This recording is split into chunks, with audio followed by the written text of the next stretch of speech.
Happening this afternoon, Electoral Commission has assured of a commitment to produce a credible and robust voters register for the December 7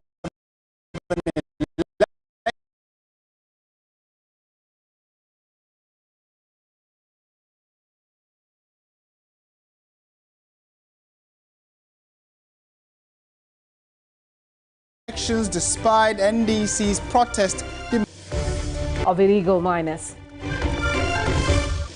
And later in the bulletin, the coalition of narco trainees appealed to the National Peace Council to intervene in ongoing crisis regarding their unpaid allowances arrears.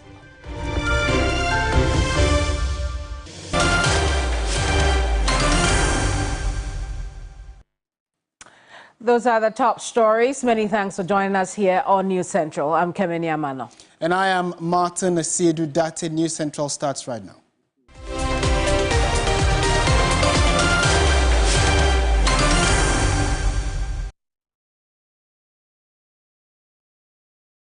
And we have a developing story right now. Let's get into the details of it. The Democracy Hub conveners of the Fix the Country and the Occupy Jubilee House, or Jubilee House as some call it, has hinted of a 3-day protest expected to begin on the 21st of September.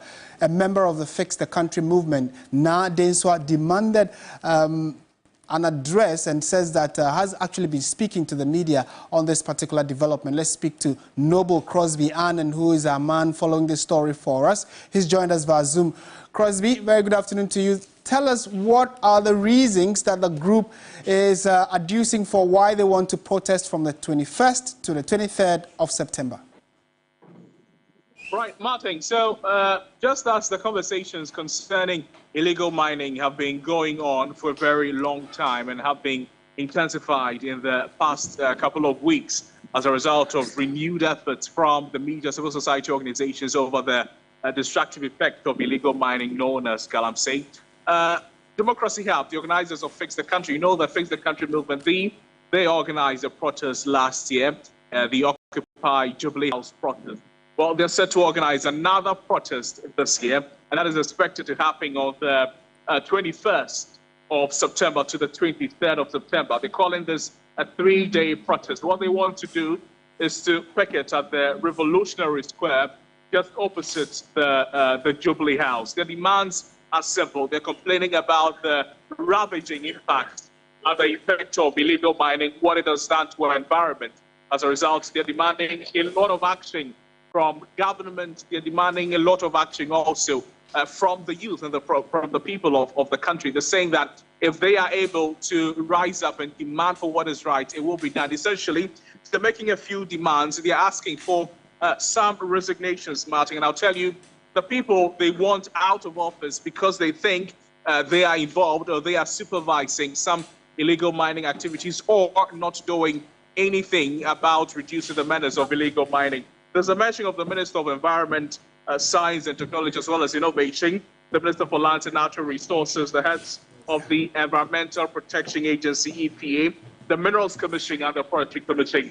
Now, Martin, these are agencies or ministries, departments that the Democracy Hub group are demanding that their heads let go of their offices because they are not able to do what has been entrusted to them to do, Martin. Right, and finally, they have just given indications of what they intend to do. Have they gone through the right process of, for instance, informing the police? You think, did they mention that? Right, Martin. So they have, according to them, informed the police of their intentions to picket at the Revolutionary Square. But engaging with them, they tell me that the police response to them is that where they want to picket is a security zone. So they will not be allowed to picket there. That's if you like, standoff between them and the police with regards to where the protest will happen. The picketing actually will happen. However, they say that they will go ahead with the protest despite the warning, if you like, from the police. And this is bringing in mind concerns the police had last year in the Occupy Jubilee House protest, where they tended to march in front of the Jubilee House, but the police formed barricades right before the Jubilee House, somewhere around the 37 area, preventing them from making their way to the Jubilee House. We may until something else happens. We may, in the coming days, from Saturday to Monday, the 21st, 23rd of September, see something similar, because there is a stalemate, an impasse, a disagreement between the organizers and the police in terms of where to picket, or maybe the routes of the demonstration, but it could change in the coming days, Martin. All right, thank you so much for that quick update. Noble Crosby and Aman, following the three-day demo intended by the demonstration group known as the Ghana Hub. So we'll keep an eye on that for you in subsequent bulletins. Now, in a bid to deal with Galamsey activities on water bodies, the Savannah Regional Security Council stormed two Galamsey sites on the Black Volta where illegal miners operate with impunity. Four Shamfan machines, generators, tricycles, and other equipment belonging to the illegal miners were burnt. Dozens of Shamfan machines operate on the Black Volta, destroying the water body.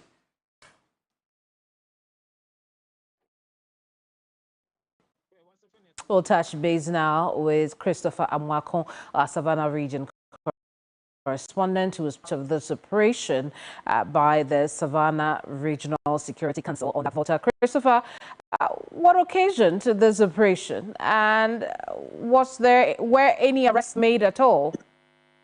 Yes, so Kevin, you remember that the Lands and Natural Resources Ministry last week summoned all 16 regional ministers to Accra to hold a crunch meeting on how to deal with the menace of Galamsey in the country. And so the Savannah Regional Security Council have taken it upon themselves to implement this directive by the Lands and Natural Resources Ministry, as it were, to ensure that Galamsey activities taking place on water bodies are halted. So the security operatives visited some mining sites, especially in the Bole Bamboy district, where we have a lot of mining activities taking place. So the Black Volta in the Bole Bamboy district is being affected as these miners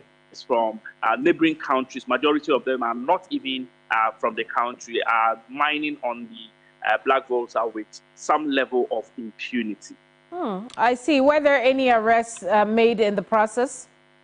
Okay, so because they are in the middle of the water, so when they saw the security operatives, they ran, leaving their champan machines because they could not run.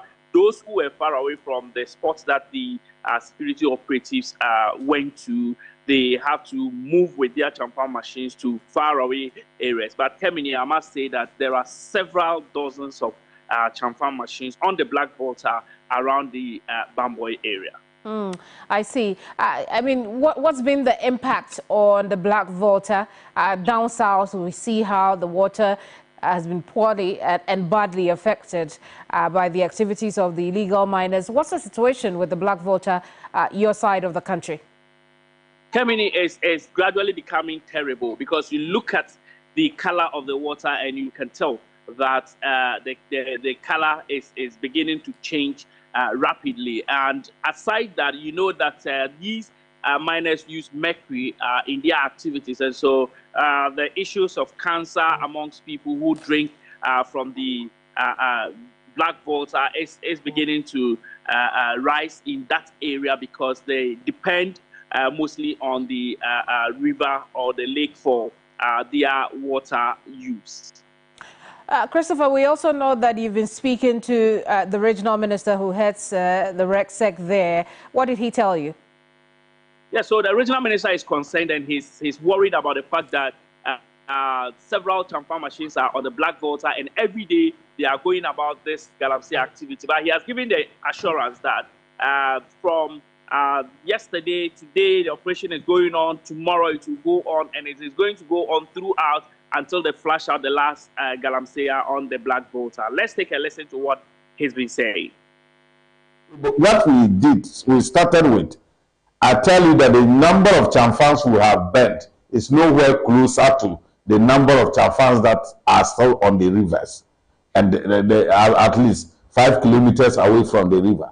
because you can clearly see that the river is very long, and we just did 2 major operations in 2 areas. And so we'll continue, we'll look for the funds again to continue to make sure that we'll get rid of that. And you can clearly see when you were there yesterday, the level at which people have gone to destroy our natural water bodies. Very well, Christopher, thank you so much for the reporting. Christopher Marco is a Savannah region correspondent. Still on NewsCentral this afternoon, now work activities at the offices of the Ministry of Lands and Natural Resources is at a halt as some mine workers are demonstrating in the premises. Speaking to TV3, the General Secretary of the Mine Workers Union, Abdul Mumin Bana, said that they want the revocation of the license of the mining company called Future Global Resources. Let's speak to Joseph Gold Armstrong, who is at the ministry. He's joined us via Zoom for a quick update on what exactly has been happening. So on your screens now, images we got earlier in the day when the mine workers masked up the Ministry of Lands and Natural Resources to make their grievances known to the ministry and by extension to government that they want a particular company's license withdrawn or terminated. Let's get the latest from Armstrong, who's joined us via Zoom now. Armstrong, good afternoon to you and thank you for joining us. First of all, are the demonstrators still there or they've dispersed?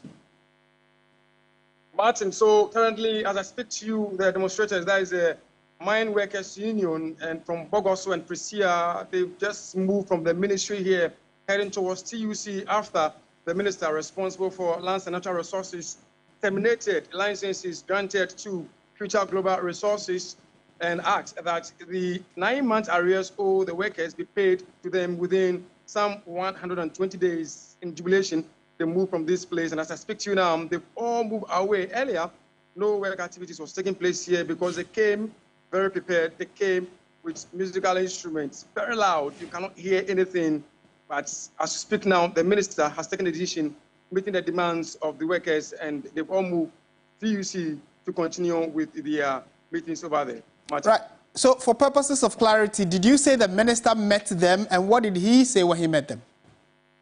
So the minister, as we speak, we are told is not in town, but then he came out with a release read by one of his directors who says that, well, their demands have been met, so there's no need for them to be coming here, disturbing the entire environment. He is saying that he has directed the Minerals Commission to go ahead and serve the Future Global Resources, so that the licenses at which they used to mine has been terminated. Hence, a 3-member committee has been formed to look into the activities and also ensure that within 120 days, their salaries that is owed them is paid, and also they get new investor or new mining company to take over the mining activities at the Prisia Bogoso area to ensure that people do not go there to engage in illegal activities. Martin.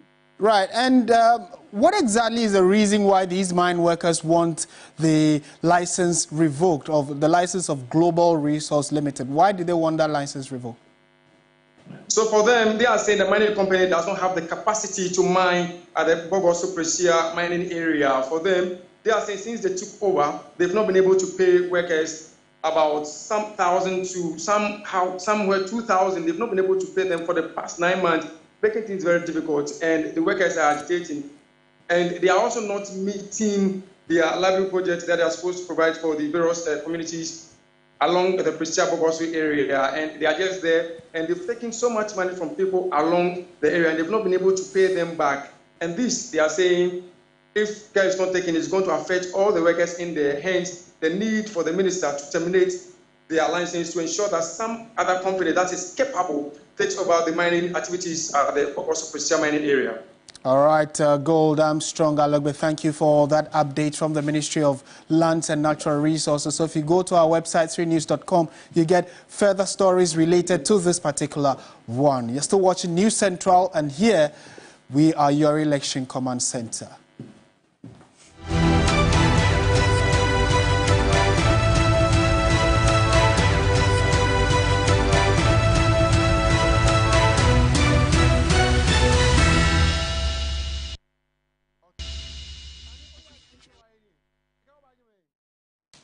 This is your election command center, and it's 79 days to the December polls. Now, the Electoral Commission has formally acknowledged receipt of the petition submitted by the National Democratic Congress. This follows the nationwide demonstration on Tuesday, September 17th, dubbed Enough is Enough. The main opposition, the NDC, has been calling for a forensic audit of the voters' register ahead of the December 7th elections.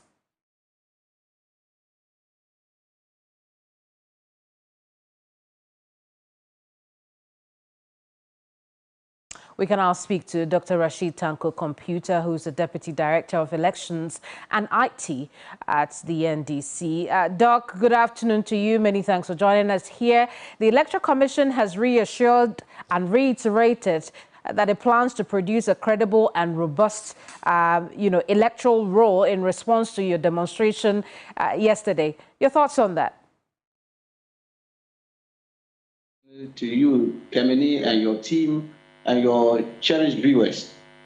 Look, we are not satisfied with that data response. That is not what we are looking for. We are asking them to allow a forensic audit of their register. This kind of statement they have put out there is even strengthening our position to ask for further, better particulars from them. They said the preparation of the register is in the early stages. Is that not what they put in that statement? Mm-hmm. But if you look at their subsequent press conferences they held, they didn't say it was in the early stages. They said they had corrected all the errors. When we met them, this is what they told us, that they've corrected all the errors, the mistakes in the register, they have corrected it. And we gave them our hard drive for them to load the corrected version. Up to now, they haven't. And so shortly after our demonstration, we are not telling them this is in the early stages. But you see, these people, when they speak, sometimes like they don't listen to themselves. Well, they have also asked you to provide them the evidence you presented, but you haven't done that. Why so? Kemini, our position has not changed. We've been very, in fact, static in our position. We haven't changed our position a bit. We told them in the meeting that we held with them that, look, we are looking for a forensic audit so that we appear there with our complete evidence so that we will all deal with it, because we cannot trust your judgment. This current Electoral Commission, we cannot trust that. It is the same Electoral Commission that is using terms like we deliberately added those figures. How can I trust a body like that? When they came out and told us that they deliberately added the 247,000 that we are talking about into the register, that's so that we can track the transfer. Who told you that I'm interested in old transfers? Those old transfers happened because of the district assembly election. It's gone, it's passed. It's in the main register of 2023. So if I begin seeing it in the current register, it predisposes that somebody is planning to rig the election. And so we will not accept this body to be the same body that is going to investigate that. Look, in 2016, when Madam Jean Mensa was calling for audit of the register, why didn't they ask the Electoral Commission to do the audit by themselves? She was the director of IU. But Doc, you must have heard their response to that in their last news conference when they said even if a forensic audit is conducted, it comes back to the point that if anomalies or irregularities are identified, it is the Electoral Commission that will still implement or correct those anomalies, and so you should let them do the work they know to do best. But outside of that, I do want to find out from you. The NDC, in its demands yesterday to the Electoral Commission, you have called for a conference of sorts. The Electoral Commission from the beginning has also said, come to the table and let's talk. Does it mean we are looking at a meeting between the NDC and the Electoral Commission, perhaps in the presence of other stakeholders in the future? We have already met them. We've spoken our mind. We've sent them a petition yesterday. Speaker of Parliament received his, Madam Jean Mensa has acknowledged receipt of the petition. What are they looking for? What kind of meeting with us again? What do they want from us again? But your own demands, Doc, your own demands also, request a conference of sorts, and that's why I'm asking you. No, we are saying that stakeholder meeting. But it includes the Electoral Commission. Calendar. Look, to really look at, can I get it clear? To really look at the calendar of the election. We need a stakeholder consultative meeting on it. You know that the calendar, as we speak now, has been thrown out of gear.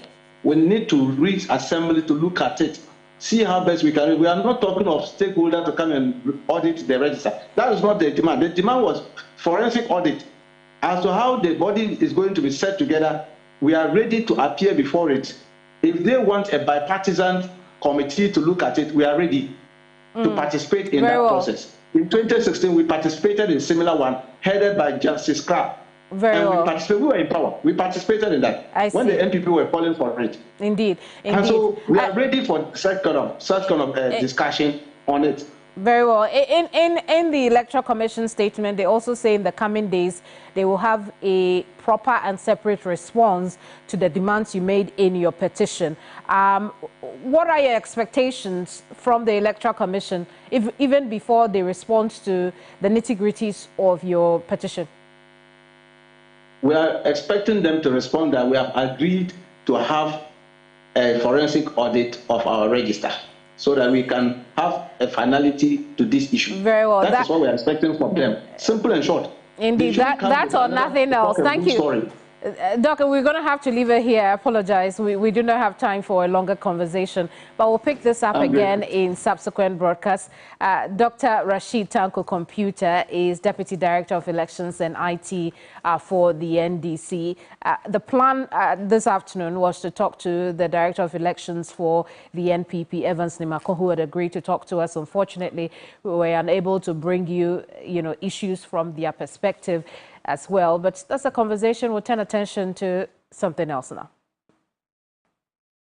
We're staying on politics because a recent poll from the Office of the President suggests that there will be a runoff on the 7th of December 2024. I mean, the elections we are going to hold will have a runoff with a 46.3% split between John Dramani Mahama of the NDC and the New Patriotic Party's Dr. Mahmoud Bawumia.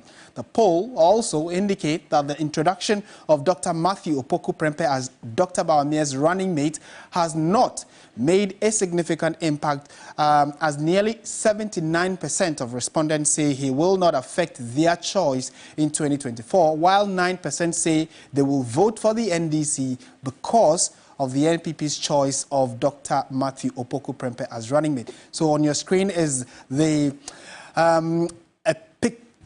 more like a pictorial representation of that graph we just talked about, where it says that the choice of Dr. Matthew Opoku Prempeh, and this is actually coming from the Office of the President or the Presidency. So they are saying that there is a likelihood of a runoff. So they are saying the NDC is likely to get 46.3%, the NPP will get 46.3%. All the other parties are likely to fall between 4.4%, and then those who say they have not made up their minds as to who to vote for are hovering around 3.0%. So they are anticipating a runoff after 2024 elections. That's what they are saying. However, we saw that in the last few days, the Global Info Analytics have also come up to say that they do not anticipate a runoff in the coming elections. Let's try and get the thoughts of Musa Dankwa, who is with Global Info Analytics, on what they make of this particular poll that has been run by the Office of the President. First of all, many have already said that that's quite interesting that the Office of the President or the Presidency will undertake a poll, and they are saying that they are likely to have a runoff. Musa Dankwa has joined us. He's Executive Director of Global Info Analytics. Mr. Dankwa, very good afternoon to you. Thank you for your time. Good afternoon, and thank you for having me. Well, what are your immediate thoughts on this? That your poll, or based on the polls you've been running since the latter part of last year, throughout this year, there are clear suggestions that it's going to be a one-touch victory, as we say here, for the winner or whoever is going to win.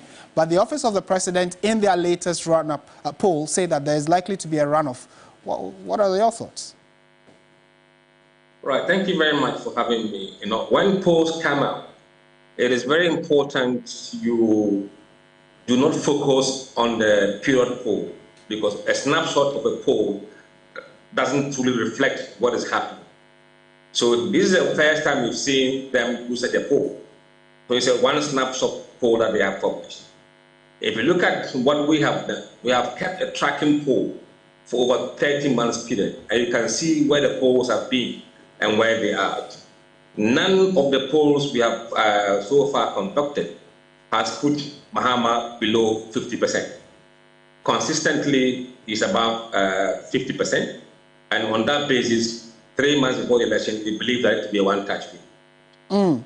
And per the poll you've conducted over time, you are sure that after the 3 months, the dynamics that could happen within this period will not change how the voting pattern would be. Is that your firm confirmation? Absolutely, because 80% of the people said they have already made up their mind, and less than 10% are saying that they may change their mind, and the others were neutral. So if you look at those who have already made up their mind, it means they've already made the choice who they want to vote for. And if the choice they have made is the one on X or Y percentages, that's where it will be with small changes in the end. We don't expect the huge changes in the numbers as we've seen it. Right. And in the many polls you've done, clearly you have done more like a nationwide poll. What are the likely factors from information you've picked from the ground during your polling process? What are the likely factors that could swing one person's mind or people's minds in either direction? Look, if you look at those who said they may change their mind on who they vote for, everybody is about the economy and the economy and the economy. I think if the economy improves, the numbers could improve. But I'm not quite sure that they can improve the economy within 90 days. And the issue has been about the economy. And indeed, if you look at people who said they will vote based on the economy, they form majority. So until miraculously something happened in the economy side, I don't see a big shift in the polling numbers. Right. Let me throw you this curveball. Yesterday, there was a nationwide demonstration about the voters' register, which is very important in the scheme of things. Could that, based on whether there is an audit or not, could that influence or affect the way people vote, you think? Now, some of these may, in fact, are near to the advantage of the opposition. Because if there's a belief that somebody wants to rig an election, and the people want to stop that rigging, it tends to create unholy alliance for people who may not want to vote Mahama but want a resounding kind of election result to tilt towards him. And we have seen that in the past month or so, with numbers of people who are voting for other candidates kind of moving towards Mahama because of that. Okay. Right, certainly we'll be engaging in the coming days as one of our key resource persons going into the elections. Thank you so much. Musa Dankwa is Executive Director of Global Info Analytics. Now, flag bearer of the NPP, Dr. Mahamudu Bawumia, is this afternoon continuing his Greater Accra regional tour. Dr. Mahamudu Bawumia says government has resolved the current power crisis, though he acknowledges that some parts of the country sometimes experience outages. He says the NPP has done more than any government in the Fourth Republic. He was addressing residents of Ada as part of his Greater Accra regional tour. Excuse.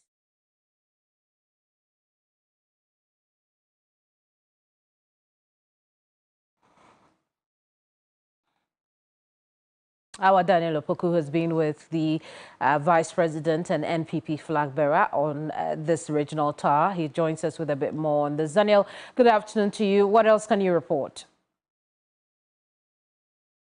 The Vice President has been touched on some other issues relating to education to health. In terms of education,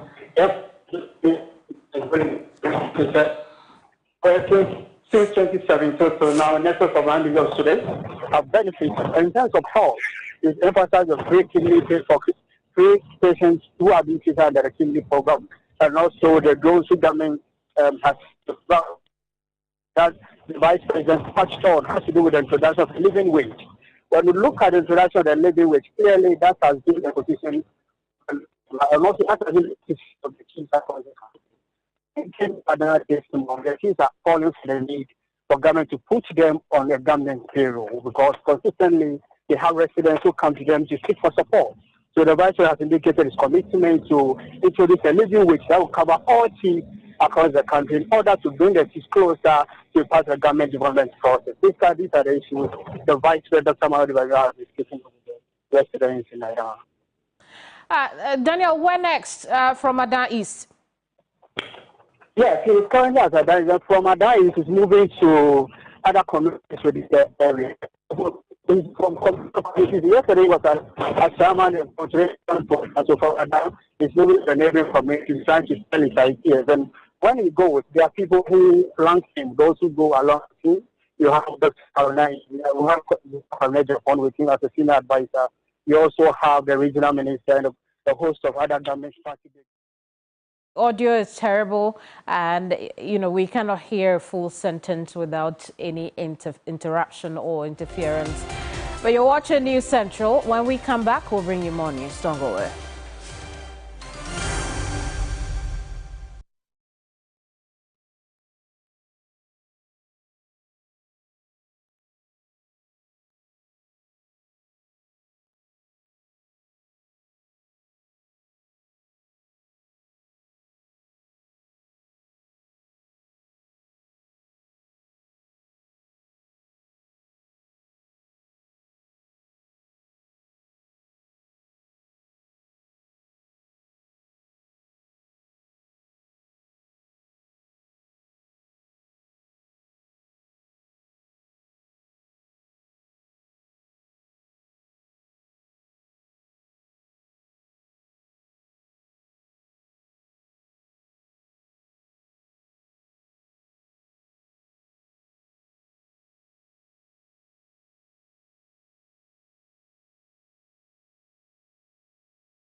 Welcome back to News Central on TV3. Let's go on to some other political stories. Flag bearer of the National Democratic Congress this afternoon says chiefs and traditional authorities must be given enough powers to assist government in the governance process. John Mahama, at the start of his Ahafo regional campaign, says his next administration will make deliberate efforts at partnering chiefs as their role in insisting discipline and development cannot be underestimated. Here's John Mahama speaking at the Ahafo Regional House of Chiefs in Gwasu. For 1992 constitution now, like I say, I am for near politics. Apart from that also, a woman say a buying so and fa nensa and to a hensem. Obinso called Supreme Court. The case got to Supreme Court and him say ɔhene bi ni rights sɛ ɔbɛfrɛ nipa aba na hemfie ɔbɛsaman nipa aba na hemfie Supreme Court nso ɛne saa nipa no ɛyɛ adwen nti ama ahonden anaasɛ tumi a na ahemfo wɔ no ne nyinaa atekɔ but yɛhwɛ nso a aban ko a ɛntimi ɛnkuta ɔman no ɛfiri sɛ wohwɛ galamsey a ɛkɔ yi a aban a yɛ abrɛ yɛde sogyafo akɔpam ɛmabunu no ɛnyɛ adwuma wohwɛ yɛ kwae a yɛsɛe illegal logging yɛtwitwa nnua no ne adeade yɛyɛ galamsey wɔ forest reserves mu aban ankasa ɛnte ekura hɔ aban ankasa ɛnni hɔ nso ɔhene wɔ hɔ wohwɛ yɛaman anaasɛ yɛn kurom a yɛatoto plastic yɛnom nsu a ne yɛatoto agu baabiara woba na kurom hɔ nyinaa yɛ fi aban ntimi ɛmbɔ wɔ hɔ ban. So that's the NDC flag bearer, John Dramani Mahama. Basically, he's saying that the country's constitution does not allow chiefs to meddle in politics. In the same vein, the executive or government does not have the power to, influence chieftaincy decisions or traditional authorities. However, he also added that someone went to the Supreme Court or to court to ensure that there's a new law that bars chiefs from inviting people to the ahimfie or the palace or summon people there to either question them or raise issues with them. So he says this kind of back and forth has made it difficult for traditional authorities to help in running the country. Vice versa, government or the executive also are sort of hampered in trying to work with the traditional authorities. So in resolving issues like galamsey, it will be necessary for the executive and traditional authorities to work hand in hand in doing so. So that's basically what the former president was saying in Ahafo. Let's speak to our correspondent who is following his campaign trail, Komla Kluche. Komla, good afternoon. Thank you for joining us. So unfortunately, I'm told that we have lost Komla Kluche there, but he would bring us details of John Dramani Mahama's tour in the Bono region in subsequent bulletins. Let's stay with issues regarding politics, because the Institute for Economic Affairs, the IEA Presidential Debate and Evening Encounters, has hit a snag, compelling organizers to call off the presidential evening encounter slated for today. The cancellation comes in the wake of the leader of the new force, Nana Kwame Bediako, who was scheduled to open the series, pulling out at the 11th hour.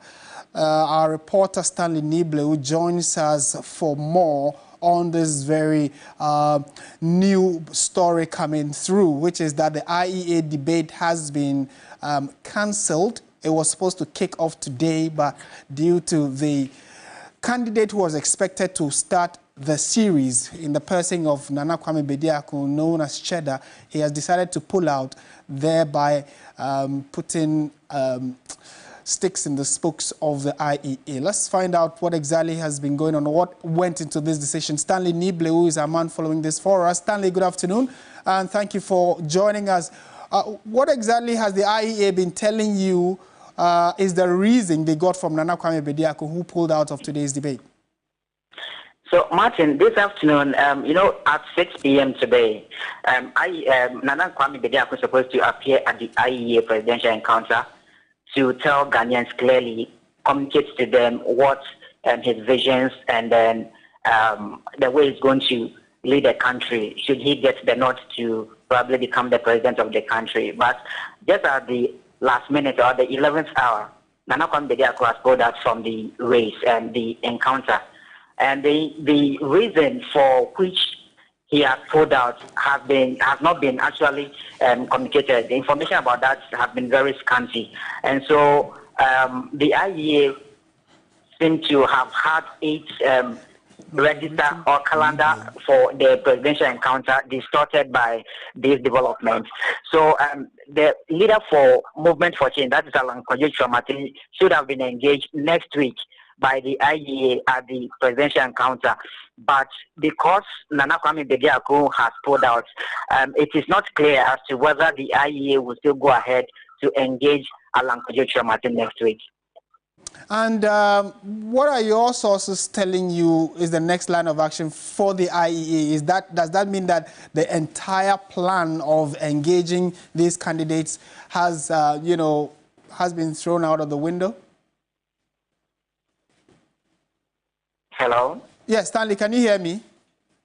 Yeah, the question again. Yeah, I'm asking what the next plan for IEA is. Does that mean they are not going to have any engagement at all with the presidential candidates, or they are still looking at engaging some of them despite today's surprise pullout?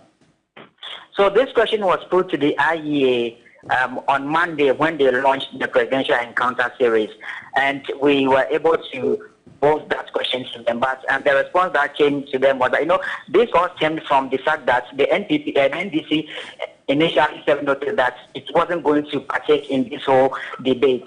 And then later on, the campaign that is spokesperson for the Dr. Baumia campaign, and that is Miracles Abuaji, also indicated that if the NDC is not going to partake in this presidential encounter, then they see no need for them also to avail themselves for this presidential encounter and then subsequently the debate as well. And so for the IEA, according to them, the debate is supposed to be democratically in its approach, but it is not a duopoly. If NDC and NPP are not going to partake, it is not in the position to actually compel them to partake in the activities, but they will continue to engage them, to appeal to them that they should engage. But if they are still adamant about, their position, then what they have to do is that they have to engage other political parties that will be available to partake in the process. All right, it is what it is, isn't it? All right, thank you, Stanley Nibleu, for that update. It's interesting. We'll see what the coming days hold for the IEA and the presidential encounters later in the year. We can now turn attention to health, where the Minister of Health, Bernard Okoboy, says Ghana is currently producing more nurses than it needs. Despite the increasing rate of brain drain in the country, the health minister says the country is in talks with other countries for nurses to be relocated to work in the health sector in those foreign countries. He explains this initiative is already being implemented in Barbados. Is producing more nurses than it requires. We are churning out an average of 55,000 plus nurses annually.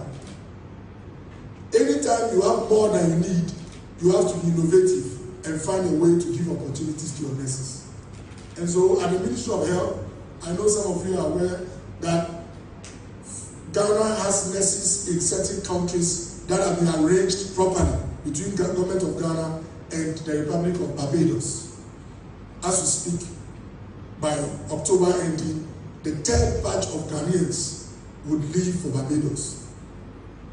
And so it is our prayer that we quickly, under this government, act to make sure that if you are training in this country, either you are absorbed internally or you are absorbed externally.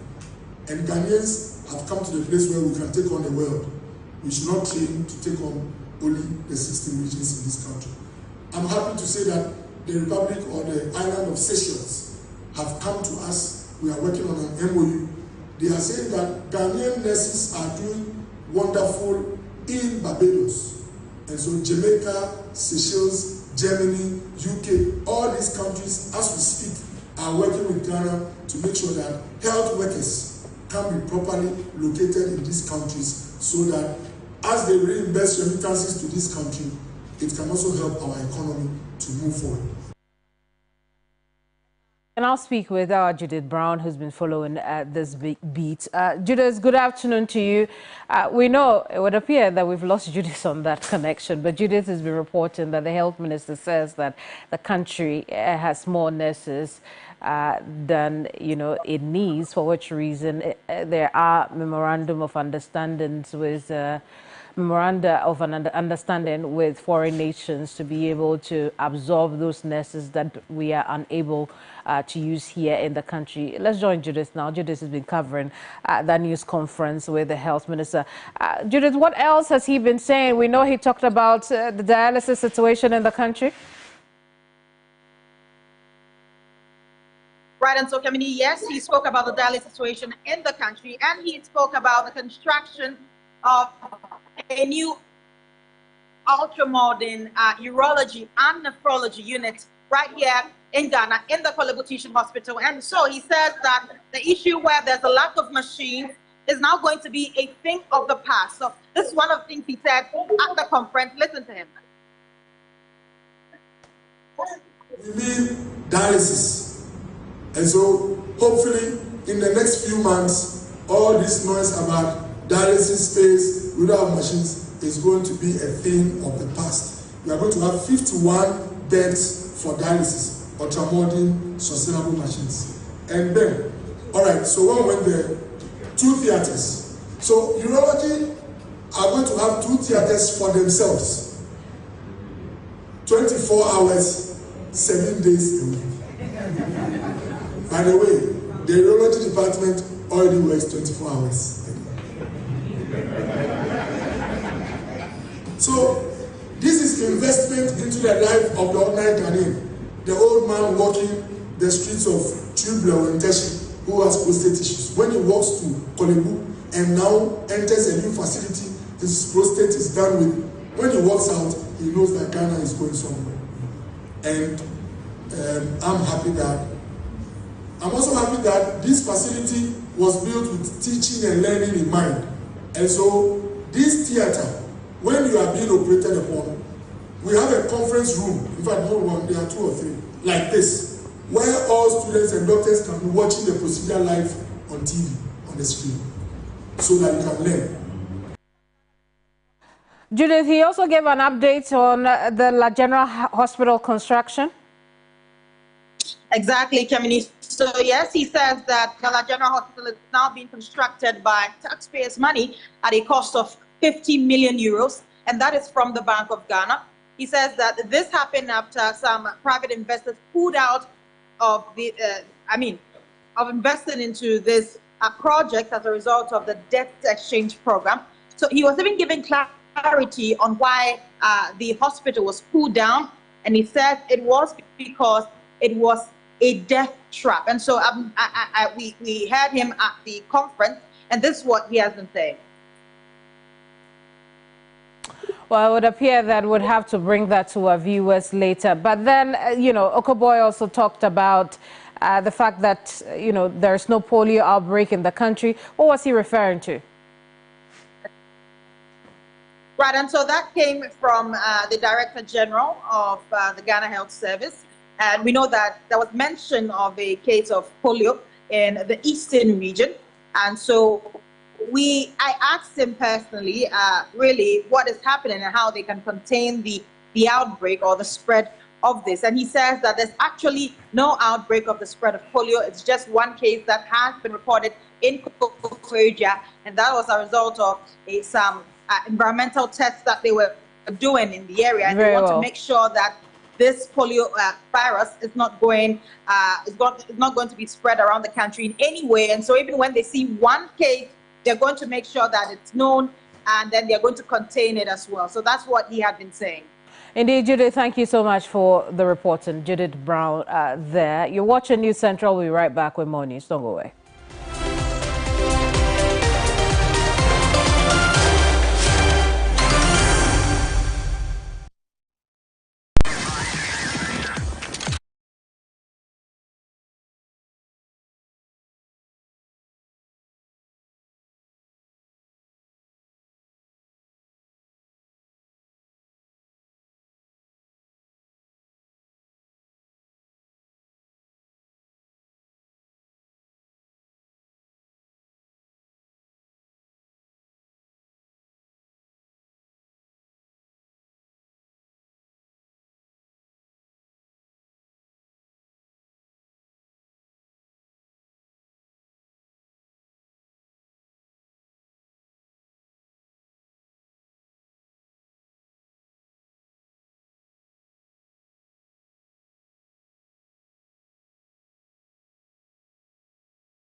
Welcome back to NewsCentral on TV3. Let's find out what's happening in other regions in the country. Now, the Ghana National Association of Small-Scale Miners has stated its commitment to collaborate with all stakeholders to tackle the galamsey menace to safeguard Ghana's environment. Addressing the media in Takwa, it stated that a total ban on small-scale mining would, however, have severe consequences, especially during these challenging economic times when they are also contributing their quota to national development.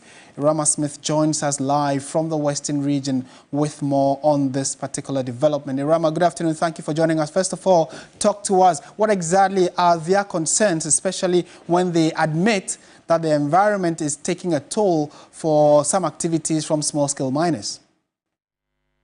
So we all know the public backlash against illegal mining because of the results that we are seeing around the pollution of our river bodies or water bodies. We see the impact on our environment, and people are really feeling the impact. An example was when Ateke producers in part of the Western region came out to tell us that they actually use some chemicals to treat the polluted water before they use it for the production of atike, which is sent to all our market centers across the country. So the intensity is now biting, and the Ghana National Association of Small-Scale Miners held their press conference at Takwa. They believe that it is being misdirected. They want us to set emotions aside and remove the politicization of the whole issue and deal with it holistically. According to them, 85% of mineable land is allocated to large-scale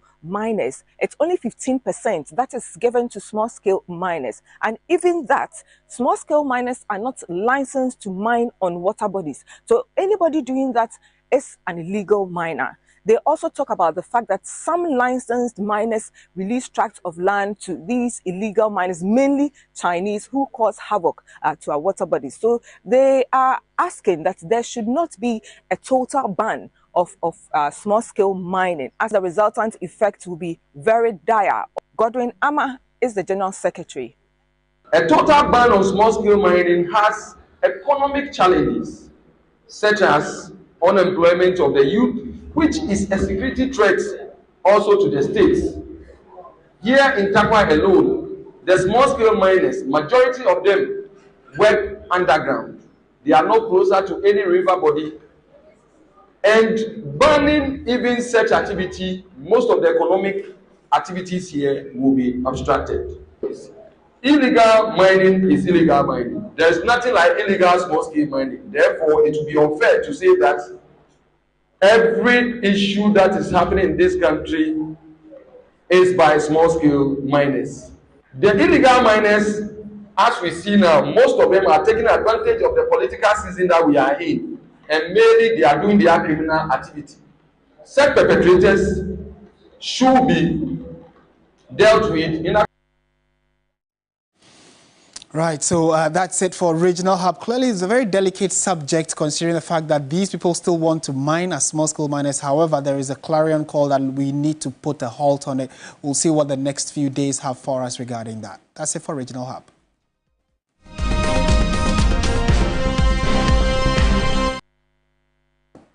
And just before we go, the coalition of NAPCO trainees is appealing to the National Peace Council to intervene in the ongoing crisis regarding the unpaid allowances of its members. The coalition, in a statement, expressed deep concern over the prolonged delays and has issued a stern warning as a result. The coalition hopes the intervention of the Peace Council will help resolve the issue and prevent any further escalation. Well, they say that it began 1st of May 2018. The allowance to be paid each month is 700 cedis. And, their time with NAPCO ended September 1st, 2022.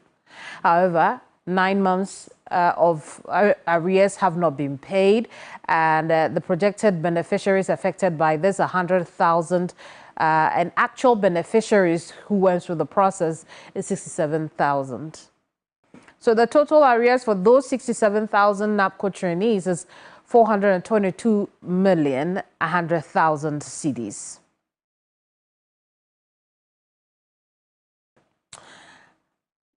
Let's have a quick chat with Eric Nana Techi, who is PRO of the Coalition of NABCO Trainees. Nana, good afternoon to you. We see how many months your members have been owed, but let's talk about the situation, what response you've got so far since you issued your statement. Thank you very much, and let me extend my warm greetings to your viewers and particularly former workaholic NABCO beneficiaries who contributed so much to the development of this country and were retrograded back to their unemployed state amidst the sacrifices that they made towards national development. You know, NABCO arrears issues have been in the system for a while, and you are conversant with the number of activities that we have embarked on. Particularly, we petitioned the office of the vice president, and nothing tangible came from that petition. We also petitioned the finance ministry, and that didn't yield any tangible result. And again, we petitioned the office of the president, and also that didn't yield any result. If we look at the level of frustration and anger that the NABCO beneficiaries are exhibiting, it is a threat to our national security. And also, the leaders realize that it will be very crucial for us to petition the Peace Council to have an official engagement with the president to release allowances to pay the arrears that are I see. Nana would have to leave our conversation here. Unfortunately, we are out of time. But we'll pick up the story again in subsequent broadcasts. Thank you so much. Eric Nana Techi is with NABCO trainees who are petitioning the Peace Council to intervene in their situation regarding unpaid allowances. Over 422 million in unpaid allowances. That's kind of way. Where's government going to take that money now to pay them? 67,000 of them. That's a lot. A lot of money. We hope that the Peace Council intervenes or at least responds to the trainees at this point. We have to go now. I'm Kemini Amano. And I am Martin Esedudati. Thank you very much for watching. The afternoon show is next. Bye-bye.